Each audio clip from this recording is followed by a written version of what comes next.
Hi guys, Pastor Erica here. Welcome to today's Kid Connect lesson at home. Let's get started by worshiping together.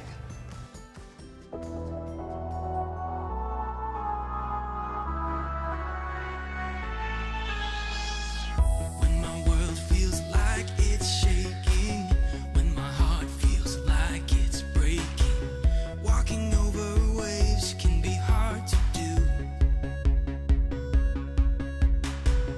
Take my hand, you're the hero, Jesus. You're the one who never leaves us. Whatever comes my way, I'm holding on to you. You won't let go. You won't let go. I know I'm not alone in the fire. I know I'm not alone in the storm. You won't let go. You won't let go of me.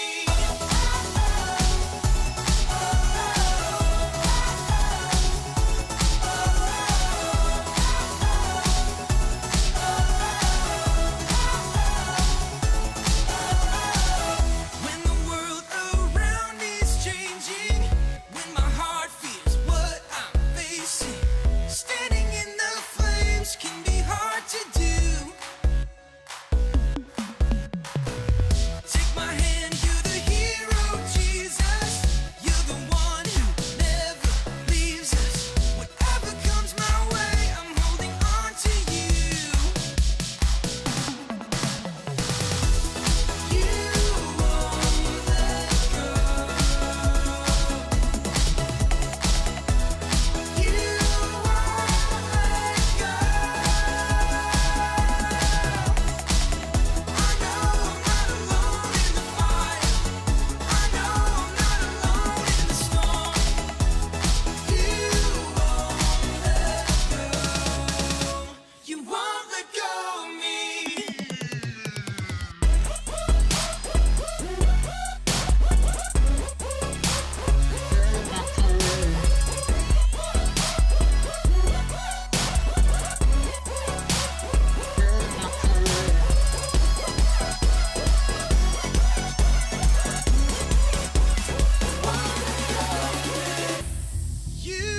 won't let go.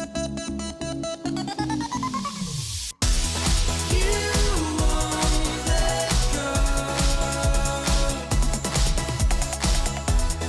You won't let go. I know I'm not alone in the fire. I know I'm not alone in the storm. You won't let go. You won't let go of me.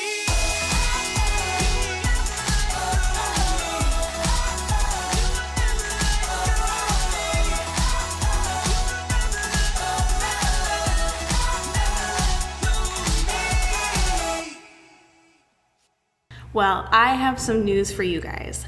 I am going to hike across a desert, and I think I'm pretty much ready to go. I have almost everything I need in this backpack right here. But there's one very important thing I'm missing that doesn't fit in that backpack. I'm missing a friend. I'm going camping in a desert that I've never been in before, and I'd rather go with a friend than by myself. I think I'd want a friend who can help us find the best camping spots and knows the safest trails instead of someone who might get lost easily. And thinking about it even more, I think I'd want a friend who would help protect me if there were any dangerous animals out there. In our Big God story today, we will discover that the Israelites needed someone who could guide and protect them too. But first, let's say our remember verse together. Trust in the Lord with all your heart, and lean not on your own understanding. In all your ways submit to him, and he will make your path straight. Proverbs 3:5-6. So last week we heard about how God provided water and food for his people after they left Egypt. But God didn't just give the people the things they needed. He gave them something much more important. He gave them his presence. When someone is present, it means they are nearby. You can see and hear and touch them. When a friend travels with you, your friend is giving you their presence. But God's not a human being, so God showed his presence to his people in a different way. It was a pillar of cloud and fire. Let's read about it in Exodus 13, 21 through 22. By day, the Lord went ahead of them in a pillar of cloud to guide them on their way, and by night in a pillar of fire to give them light, so that they could travel by day or night. Neither the pillar of cloud by day nor the pillar of fire by night left its place in front of the people. So the pillar looked like a cloud during the day and looked like a fire at night. God was present in the pillar of cloud and fire, and he traveled with them on their trip from Egypt to their new land. The cloud and fire of God's presence didn't just travel with the Israelites. God guided them through the desert with it. Have you ever heard a phone or GPS say something like, "Turn left at the light"? What happens if you don't obey that voice? Many times, a GPS voice will start to say, "Recalculating," if you miss a turn. The GPS voice can direct you because it's connected to the maps. But God is a much, much better guide than any GPS or phone app. God knows everything. He knows where the roads are today and where they'll be even 10 years from now. He knows exactly when and where there will be a traffic jam, and he never needs to say recalculating. God never ever needs to stop and think about what to do next. It must have been great for the Israelites to have God as their guide. God showed them where to camp, to find water. He helped them find the best route through the desert because God knows every last thing about the desert that the Israelites were in. He knew every problem and how to avoid it. The Bible tells us that the Israelites moved when the pillar of fire and cloud moved and stayed still when they stayed still. Pretend for a moment that you are one of the Israelites. It's morning. You look up and see that the cloud is moving. What do? You pack up your stuff and you start to move. Now it's evening and the pillar of fire is still moving. You're going to keep following it even at night. But once it stops, it's time to stop and unpack and rest. When God wanted his people to travel, the cloud and the fire would move. When God wanted his people to camp, the cloud and the fire would stop and stay in one place where the Israelites should camp. Can you imagine how great it would be to know exactly you were in the spot you were supposed to be in? You could look up and see the cloud or the fire and know you were in the right place. We know that God's presence in the fire and the cloud guided the Israelites. But did you know that God's presence in those also protected the Israelites?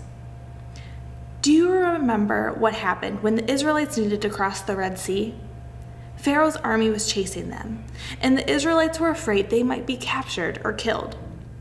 But just when it looked like the Egyptians might catch the Israelites, the pillar of fire and cloud moved from in front of the Israelites to behind them. The pillar of fire and cloud stood between the Israelites and their enemies. That night, the cloud and the fire protected the Israelites by giving them light and by hiding them from the Egyptians. God's presence protected the Israelites. All during the rest of their trip, the Israelites could look up and see the evidence of God's presence. They knew when to rest and when to travel. They knew God could protect them when they needed his help. It must have been awesome for them to know that God was with them. Did you know that God hasn't changed? God still lives with his people. When you accept Jesus as your Lord and Savior, you become one of God's people. He becomes your savior, your guide, and your protector. You probably won't see God's presence like a cloud or fire, but you might because God hasn't changed. He still wants his people to know that we are not alone. He is with us. But whether or not you see a fire or cloud, you will know that God is with you because you have asked Jesus to forgive you and be part of your life. And when you ask him to do that, he does.